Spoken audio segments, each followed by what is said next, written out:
Who messed up? Kwasi Kwarteng or the IMF? Welcome to Mark and Pete. Here's a thought. The quasi-qualities of Kwasi Kwarteng has quashed a quick quota of backers. The IMF qualms and equity quarters are quintessentially going quackers.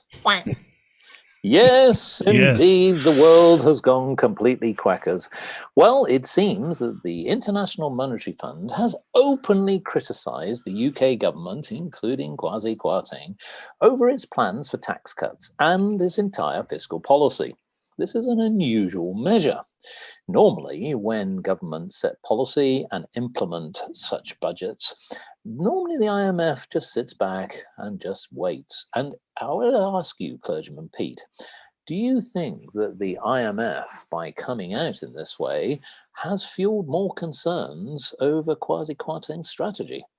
Well, in the defence of the IMF, I would say that this it's not quite unprecedented, but it's unusual, at least for a long time, to have such a dramatic attempt at growth. It reminds me really of back in the 70s, 1972. There was an attempt to fight off stagflation at the time with a dash for growth, and the Conservatives at that point cut taxes and binge borrowed, I guess, and then the pound plummeted and inflation surged. So it's very close to what we've been seeing. I don't know what the long-term implications are going to be. But yeah, it does seem that there's two sides to this. One is you have the finance minister, the chancellor, Kwasi Kwarteng, announcing a series of measures, which includes cutting taxes and also borrowing in order to pay for that loss in revenue. Yeah. And then the IMF making a public criticism of it. And the two together have caused a reaction in the markets and the pound to drop to subterranean levels, at least initially. I know it bounced back the next day, a certain extent. Now, I don't have the exact figures on that, but there was certainly a bounce back. But this panic that seems to be gripping the markets.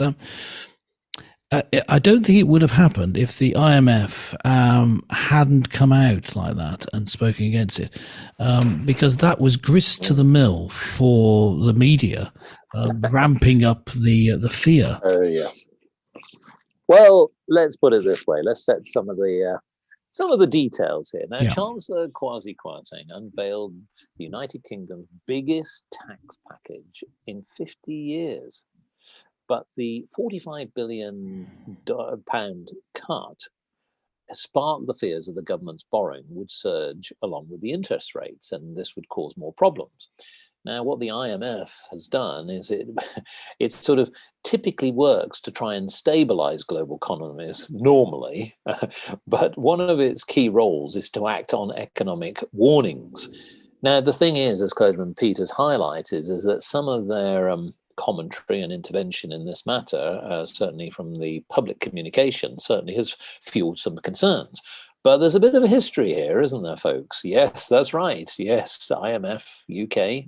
Does it sound familiar to those from, say, 1976, when sterling crisis was really at an absolute all-time high? Now, what actually happened is that there was inflation, which was close to 25% in 1975, just continued and continued and continued. And of course, the balance of payments and the deficit just grew and grew and grew.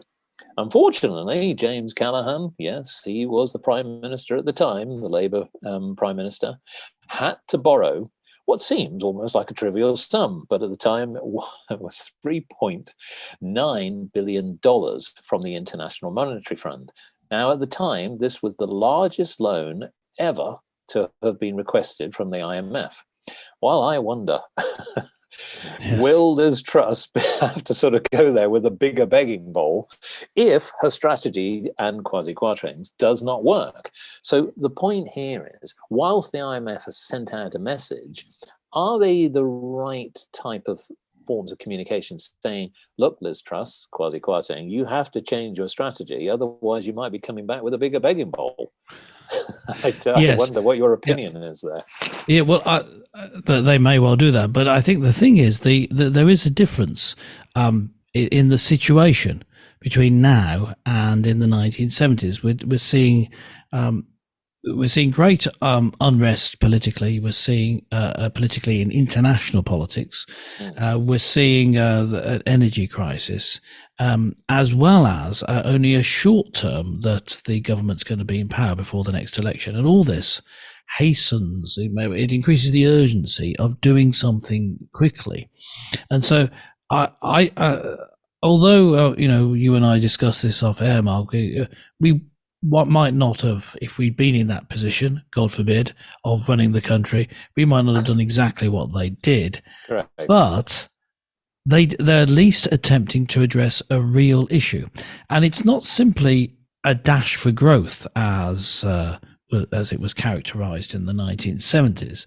What we're seeing is, as well as reduction in tax, identifying of regional business areas where there will be incentives for businesses to come into the area on a regional basis, not blanket across the country, because of course the government has a policy of trying to level up certain areas of the country. And so it's part of an overall strategy that could work. And I think the IMF sticking their oar in isn't helpful. You could almost say they're guilty of libel or slander for accusing the British government of being what is the word I'm searching for? Of not being conscientious about their treatment of the financial planning. But in fact, rather the opposite. They're doing some of the few things that are options that they can actually do, and yet they're taking bold decisions. So I wouldn't say that I'm necessarily a big fan of Kwasi Kwarteng and Liz Truss, at least not yet. But I think I'm a supporter of their attempts to solve this crisis in the financial problems of the country. Well, there's a few things to note here, folks, because it is evident from my observation, looking at it from a business perspective, that it's early days. And what I'm concerned about is IMF chipping in, as well as other financial institutes making commentary, when really we haven't actually seen some of these measures really implemented completely, because as I said, some of the tax changes don't kick in straight away. But here's some other thoughts.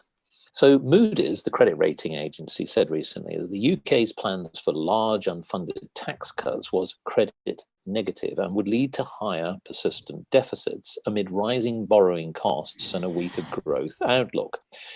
Now, that meant that Moody's did not change the UK's credit rating. Okay, but hold on here. We've just been told that we're going to be heading into basically a recession.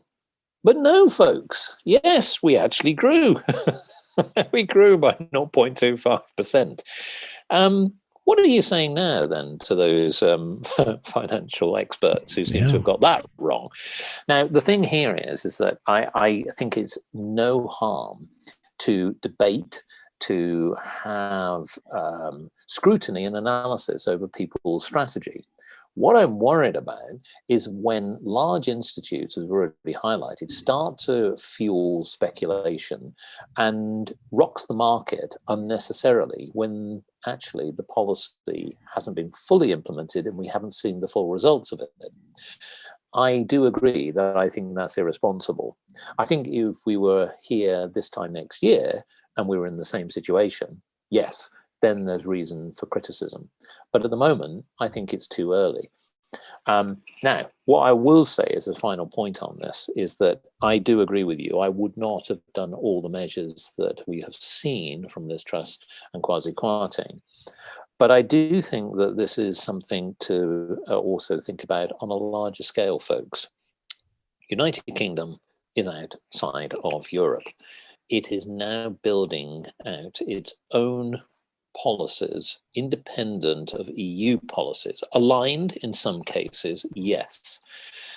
But I actually think, and here's a little bit of a prediction, we're going to have a rocky ride. There is no doubt about that. United Kingdom will still have to think very carefully about its credit rating, about the borrowing and that strategy. But I actually think it's nowhere near as bad as some of those mainland European countries.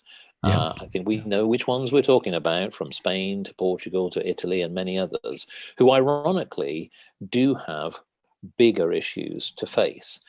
And I actually think that some of this, dare I say, is political. And I would say that my feeling is, let's see how the strategy goes. We'll probably be in a better position over the next 3 to 4 months, where people have probably settled. The pound rate will probably get stronger against the dollar, because we've seen it at its pretty much all-time low. And I agree, that has hit business. There's no doubt about that. You know, if you're trying to bring in goods of any kind from abroad, yeah, that's hit your pocket and your margins really hard. But that is only short term. But I think that maybe come beginning of 2023, things will improve. So I think that I agree with you that, first of all, I don't agree with everything that has been done initially. I like the fact that they've taken bold measures, and there's nothing wrong with that. But I don't like the idea of this horrible intervention on IMF coming out with commentary, which I think has been proven to have fueled some concerns and angst and made the markets really rocky. And the worrying thing is that when it affects pensions and many other things, I think that's irresponsible personally.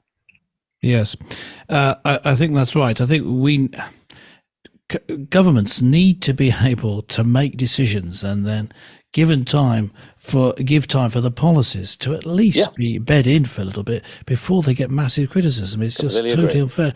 So what has happened where? Well, it's because they've done things that the IMF wouldn't have done. People in the IMF maybe settled in their ways.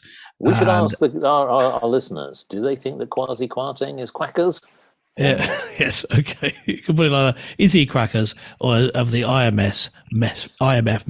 up? IMS. What a mess. That's difficult to say with the wrong false teeth in, let me tell you. But let us know what you think. Just go to markandpete.com. Make sure you're subscribed, and you can leave a comment on this and every episode. But for Mark and myself, it's bye for now. Catch you next time.